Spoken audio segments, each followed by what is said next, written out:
Although Mark agreed to guide Saul, he wasn't about to waste his entire morning on a first-rank newcomer. Second-rank apprentices had heavy study loads too, especially with their upcoming test in a month. Rather than Mark directly teaching Saul, it was more like Saul studied on his own, seeking help from Mark only when he encountered difficulties he couldn't figure out.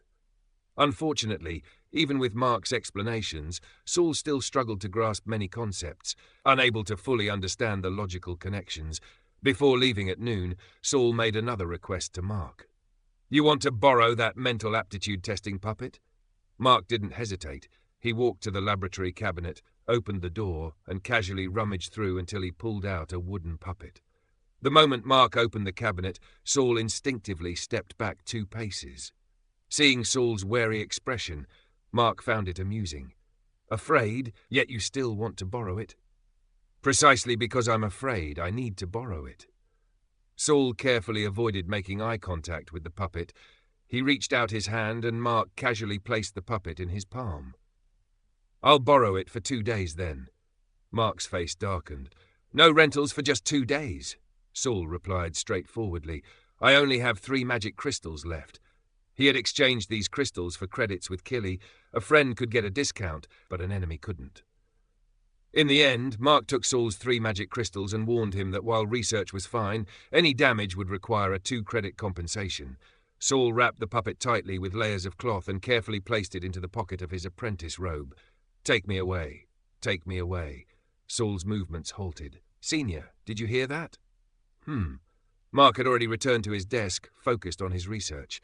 "No, it's nothing." Saul pinched his robe pocket as if afraid something inside might escape. He picked up his books and turned to leave the lab. On the way back to the West Tower, someone stopped him. Saul recognized the girl as a fellow first-rank apprentice, but he had forgotten her name. "Saul," the girl looked a little shy. "I have something to tell you." She nervously twisted the fabric of her clothing with her fingers. "Can you say it within 5 sentences?" Saul nearly bumped into her due to her sudden appearance. The girl was momentarily stunned, her expression turning a bit hurt. "Sorry, I'm in a hurry." "But I—" The girl's eyes turned red. Saul simply walked around her, muttering loudly, oh no, I'm running out of time!" The girl stood frozen in place, not making any move to chase after him. It didn't seem to be anything urgent. Yet, Saul still didn't manage to leave the corridor. At the end of the passage, another person suddenly jumped out.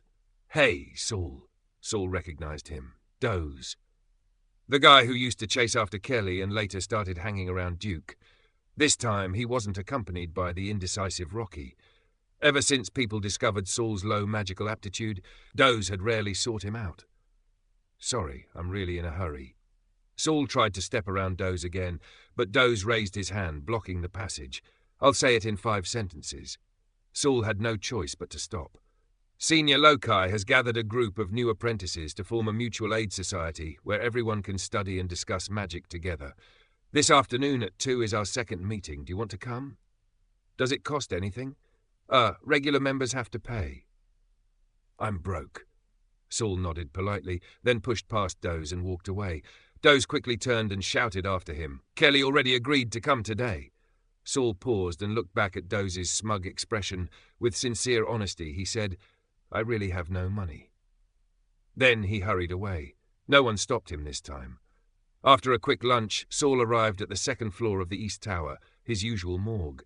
This place had become his personal study room. While his dormitory was only used for night study and rest, Saul had already reorganized the outermost morgue room. In addition to the teleportation platform and 2 long tables, he had added a cabinet to store various lab supplies he had exchanged for credits. These instruments and materials had completely drained his remaining credits. If the Wizard Tower didn't provide food and shelter, Saul would have been left with nothing but air to eat. Inside the cabinet were not only the items Saul had purchased, but also some mutated materials he had collected from corpses. One unexpected discovery Saul had made was that if he didn't place the collected materials in the empty box on the long table, they wouldn't be taken away the next day.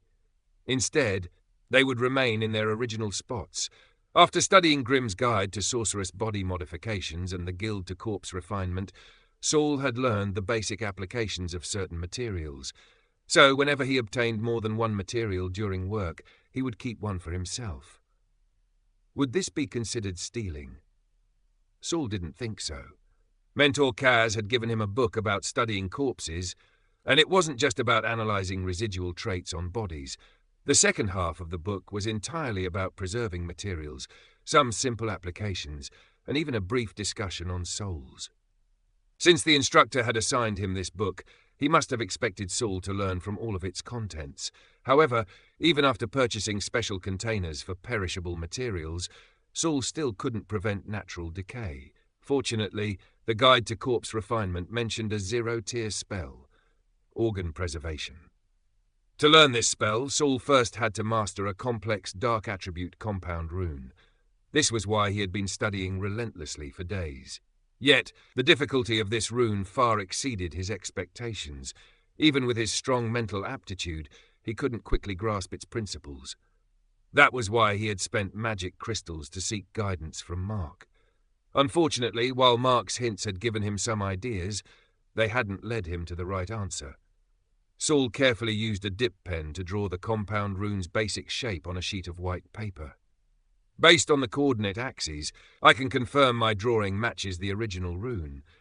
But why does it still fail to activate when I trace it with mental energy? This was one of the simplest compound runes. It looked like two basic runes overlapping to form a new pattern. The only difference was that one rune was scaled down in size. Mark said compound runes aren't just simple overlays. I also need to consider proportional relationships.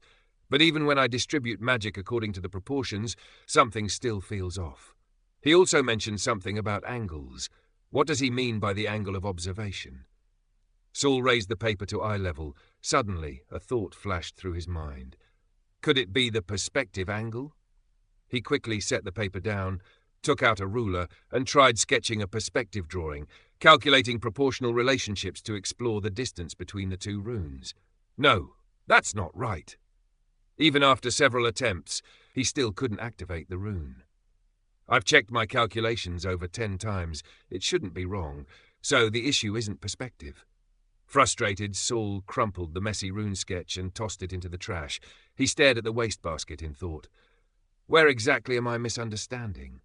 The crumpled paper was wrinkled and bent in various ways, concave here, convex there, slanted and folded. It almost looked like countless tiny runes were dancing before his eyes. Wait! Saul's eyes suddenly lit up. He slapped his forehead. I already suspected the two runes weren't just overlapping but had spatial distance. Why didn't I consider that their planes might not be parallel? He pulled out a fresh sheet of paper and, this time, began by sketching a 3-dimensional coordinate axis. End of chapter.